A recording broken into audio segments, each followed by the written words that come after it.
All right. So thank you for watching.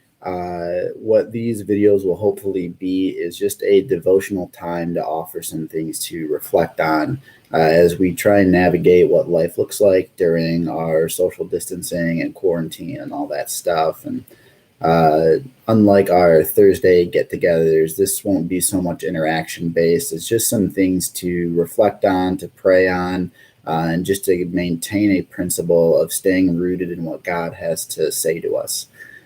So whether you are watching it live or if you are just watching the YouTube video that will be posted after, feel free to read through scripture with us, to think through questions, and then at the end, I'll just give you some things to consider and we'll be on our way.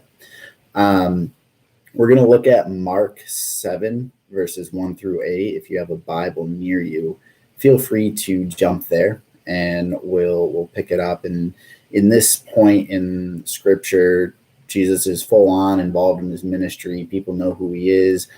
He is teaching, he is leading, he is doing all the Jesus things we see from scripture. And he gets to have a pretty typical interaction with the Pharisees where they kind of challenge him on some stuff. And Jesus will respond in a way that is pretty firm, but also is good news for the Pharisees as well. And what we can kind of learn is that the Pharisees' way of life, their expectation and their demands were not good news for anybody, including themselves. And Jesus comes preaching this message that counters a lot of what these Pharisees believe, but it is ultimately good news for even them. And so we're going to pick up in Mark 7, 1 through 8. And it reads, "Now when the Pharisees gathered to him with some of the scribes who had come from Jerusalem, they saw that some of his disciples ate with hands that were defiled, that is, unwashed.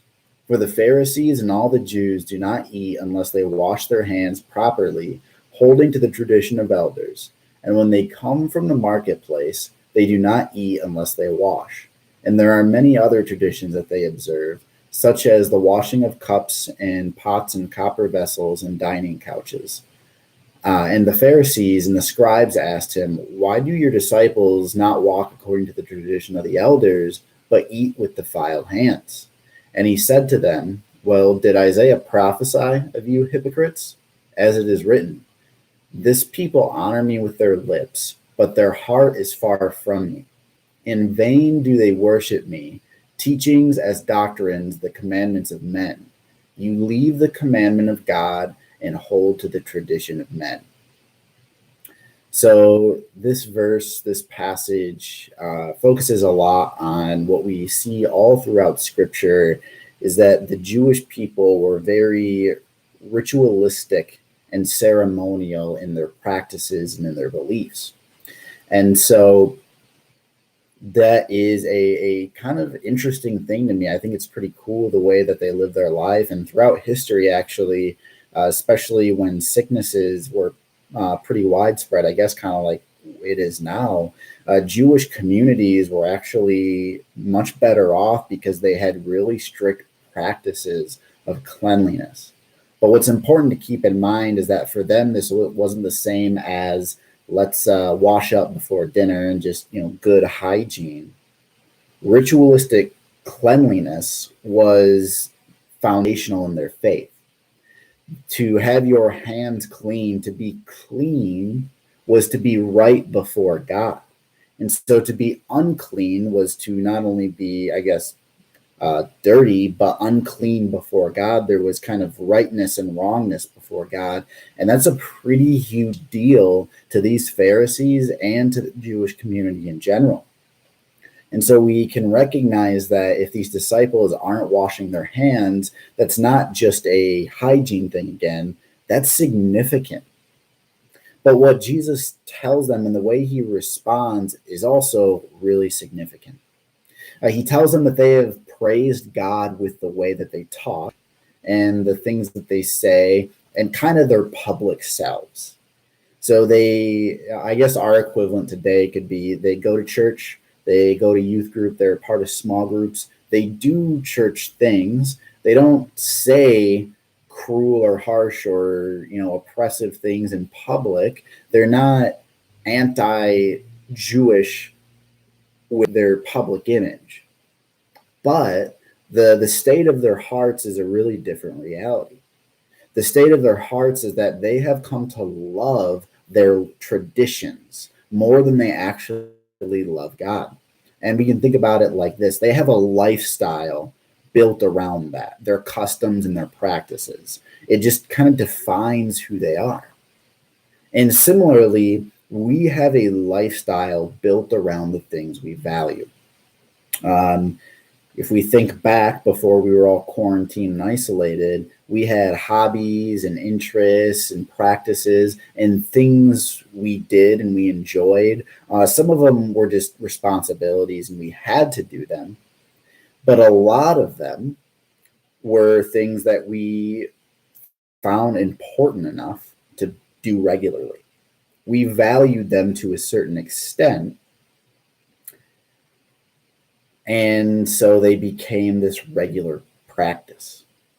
We kind of viewed them as valuable and important to our lives. And they're not bad things necessarily. Sports and music and hobbies and relationships, these can be really good things. We've talked about that pretty frequently in youth group, that these things in our lives, they're good and they can be good and healthy and valuable. But we valued them enough to keep doing them regularly. We have a lifestyle built around the things we value. Now, here's how these ideas connect a little bit. Our faith as Christians continually asks us to grow and adapt and learn and make progress in our faith, not in a legalistic sort of obedience way, but the idea of over time, we want to become more and more sanctified. So to become more like Christ over time. And the hard part about that is Christ has called us to a radical way of faith. There is no lukewarm, mediocre, one foot in type of faith. Christ calls to give all of ourselves. And the problem is, if we are supposed to give all of ourselves to continually grow and learn and make steps and progress in becoming more like Christ, that means our faith will interfere with our lifestyle, with the things that we held as valuable. So all these relationships and these hobbies and these interests and these practices that we have built up, that we find essential and valuable, at one point or another, our faith can interfere with that. And that makes growth really tricky and difficult because there's a reason we keep doing these things. We keep valuing them. They're important to us for one reason or another. And if we just keep chugging along and committing ourselves to these practices, it's going to be much more difficult to grow because we have to give on one way or another. We're asking ourselves to either give up something we have found valuable or at least scale it back, or we are saying this is too valuable to give up and our faith kind of becomes stagnant. Now, I don't know how long we're into social distancing, but I think it's been a couple weeks at this point. And all of a sudden, all these things that we have decided are valuable and important and good are kind of cut out. So we don't have groups or hobbies that we can, I guess, go out into the world. Some hobbies you can still do, but you can't go with your team or with your friend group and participate in these things. And what I find especially interesting is that these are things that culture has deemed almost essential to get involved, to excel, to really pour in and be educated and smart and challenge yourself and build yourself up into these great achievers. Culture, not in like, oh, culture is the boogeyman, but just our society values productivity and success. And so all of a sudden, the things that we thought were valuable and found valuable, and the things that culture said this is essential, are no longer essential. And what do we do with that? On Thursday in the Zoom call, we talked about how we as Christians are supposed to find this joy with God, not in doing the things for God, not just like being in youth group or being involved in stuff, but to simply find joy in being with God. And I certainly won't say that in this time, this is a good time for Christians. There's people who are sick and people who are dying. It's not a good time. But as we talked about on Thursday, during this time, there are still ways to learn to glorify God in what we do. And what we have right now is an opportunity to examine how we might love our traditions more than we might love our God. We can think through how we are like these Pharisees, and we can see in the scripture that this conflict isn't revolved around the Pharisees liking their rituals or loving their traditions or finding value in them. The conflict is revolved around these people valuing their traditions and their interests and their values more than they just love God. And so today we ask the questions, do I love my traditions or do I love God? Do I go to youth group because I just love youth group?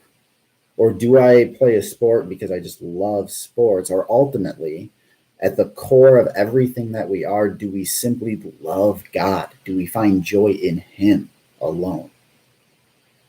And so to clarify, it's not wrong to love your friends or your hobbies or your youth group or your sports teams or your academic. It's not wrong to love any of those things. But above all of those, do we love our God? And so that's the question for today's devotional.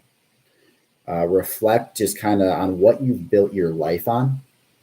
What things do you hold dear to your heart? And just think through, honestly, what do I love about this? And do I love these things above how I love my God? And think about them, talk about people, your family with them, and see where you end up. And this isn't meant to be a guilty conscience sort of thing, but it is supposed to be a time to step back. And now that we have all this stuff off of our slate, we can take the time to really examine and reflect. Thanks for watching, those of you who are here live. And if you need to reference this stuff later, it will go live as a YouTube video. Thanks for being here.